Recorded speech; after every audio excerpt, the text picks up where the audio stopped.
আপনার বাসায় কি নতুন কোনো বাচ্চা বিড়াল এসেছে বা রাস্তা থেকে কি একটি ছোট্ট বিড়ালের বাচ্চা উদ্ধার করেছেন, কিন্তু কিভাবে যত্ন নেবেন বুঝতে পারছেন না?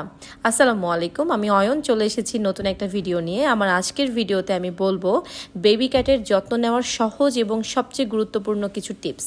তো কথা না বাড়িয়ে সরাসরি চলে যাচ্ছি ভিডিওতে। নাম্বার 1, প্রথমেই বলি, যদি বাচ্চাটা রাস্তা থেকে এনে থাকেন তাহলে আগে পরিষ্কার করা জরুরি।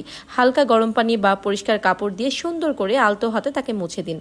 আমার কাছে এই জিনিসটা ছিল যেটা দিয়ে সহজেই বিড়ালের চোখ, কান এগুলো হচ্ছে ক্লিন করা যায়।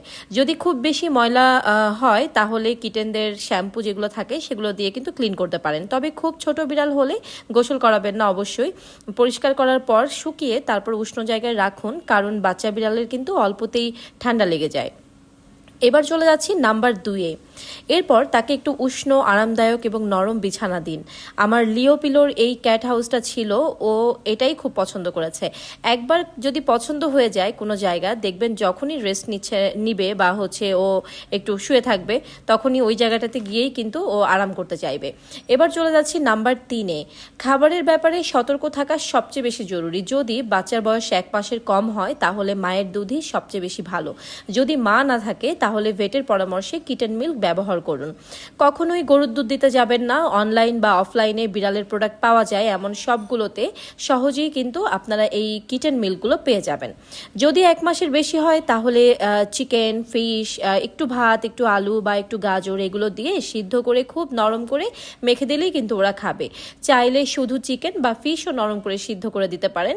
সব সময় চেষ্টা করবেন পরিষ্কার পানির পাত্র ওদেরকে দিতে, যেন হচ্ছে পানিটা সবসময় পরিষ্কার থাকে। এবার চলে যাচ্ছি নাম্বার 4-এ। পি পটির জায়গায় পরিষ্কার পরিচ্ছন্নতা জরুরি। যদি একবার ব্যাকটেরিয়াল ইনফেকশন বা যদি ডায়রিয়া হয় তাহলে এই সকল ছোট বাচ্চাগুলোকে আসলে বাঁচানোটা খুব মুশকিল হয়ে যায়। তাই ঘুমানোর জায়গা থেকে শুরু করে পরিষ্কার রাখুন সব কিছুই। যদি নিজে টয়লেট করতে না পারে তাহলে নরম কাপড় হালকা উষ্ণ পানিতে ভিজিয়ে ওর পি পটির জায়গাতে আলতো করে ম্যাসাজ করলে দেখা যায় যে ওরা পি পটি করে দিতে পারে। আর যদি এই বয়সী বাচ্চা হয় তাহলে কিন্তু আপনি চাইলে পটি ট্রেন করতে পারবেন। পটি ট্রেনিংয়ের ইজি এবং খুব সুন্দর কিছু ওয়ে নিয়ে আমার হচ্ছে একটা ডিটেইলে ভিডিও আছে আমার চ্যানেলে, আমি ডিসক্রিপশন বক্সে দিয়ে দিব, আপনারা চাইলে দেখে নিতে পারবেন। নাম্বার 5, অসুস্থতার কোনো লক্ষণ আছে কিনা খেয়াল রাখুন।